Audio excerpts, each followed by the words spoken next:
আজকে দেখাবো তোমাদের পাবদা মাছের ঝালের রেসিপি। পাবদা মাছটা আমি ধুয়ে পরিষ্কার করে নুন হলুদ মাখিয়ে রেখে দিয়েছিলাম। আর তার জন্য মশলা বেটেছি। এর মধ্যে সাদা সর্ষে, কালো সর্ষে, একটু পোস্ত, নুন হলুদ আর দুটো কাঁচা লঙ্কা একসঙ্গে এটা বেটে নিয়েছি। মাছটা প্রথমে আগে ভেজে নেব। এই কড়াই বসিয়ে দিয়েছি, তেল গরম হয়ে গেছে। এবার আমি মাছগুলোকে আগে ভালো করে ভেজে নেব।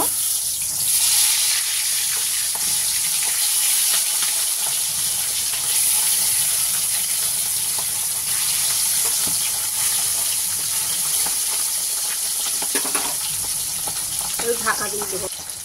মাছটা এক পিঠ ভাজা হয়ে গেছে। এবার মাছগুলোকে আস্তে করে উল্টে একটা পিঠ ভেজে নেব। খুব নরম তো মাছগুলো,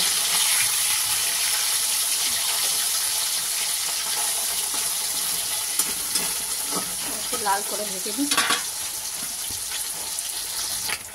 মাছগুলো ভাজা হয়ে গেছে। এবার মাছটা তুলে রেখে দিই। আর এই তেলের মধ্যে ফোড়ন দেবো। এবার তেলের মধ্যে দেবো একটু কালো জিরে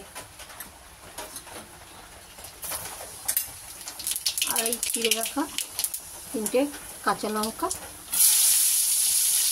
আর একটু টমেটো। একটু ভেজে নিই টমেটোটা।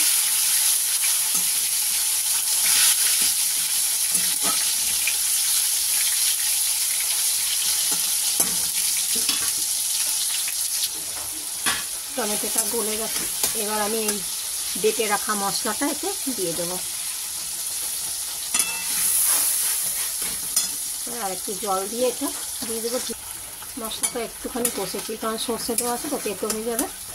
এবার আমি ওর মধ্যে একটুখানি জল দিয়ে দেবো।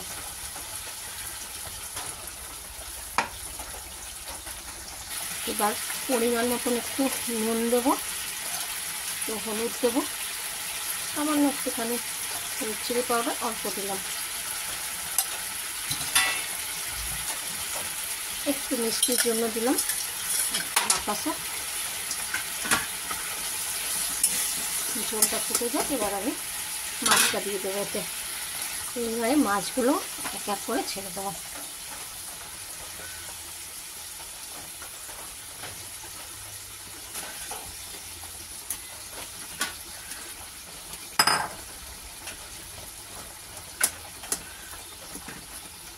একটুখানি ফুটুক, বেশি ফুটাবো না, নরম তো আরও ভেঙে যাবে মাছ। এবার হয়ে গেছে। এই থেকে একটুখানি ধনে পাতা দিয়ে দেবো। এবার নামিয়ে নেবো। নামিয়ে নিই।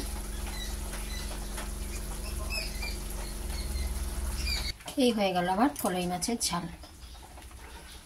এই মাছ না, পাবদা মাছ।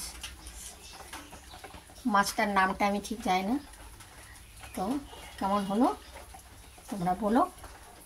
আর ভালো লাগলে একটু লাইক কমেন্ট শেয়ার করে দিও।